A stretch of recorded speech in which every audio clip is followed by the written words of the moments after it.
In the very disturbing letter addressed to His Excellency President Paul Biya, Amnesty International and its coalition of 26 human rights and civil society groups cry out that over 100 Cameroonians and their families are in pain, anger and despair at this time when the local and international media is focused on the AFCON excitement in Cameroon.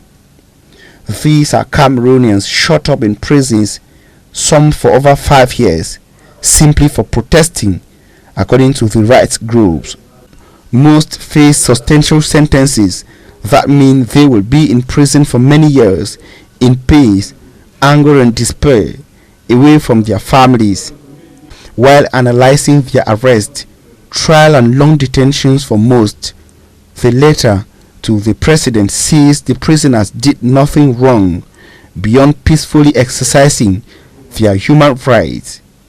The international rights groups reminds Cameroonian authorities that detaining people simply for exercising their rights to freedom of expression and peaceful assembly, as well as detaining people after trials with no independent procedural safeguards, is arbitrary and unlawful.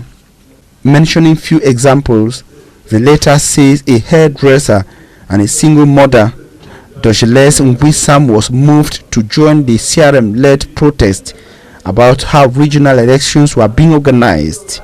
She was arrested and detained for over a year, then sentenced to 5 years by a military court.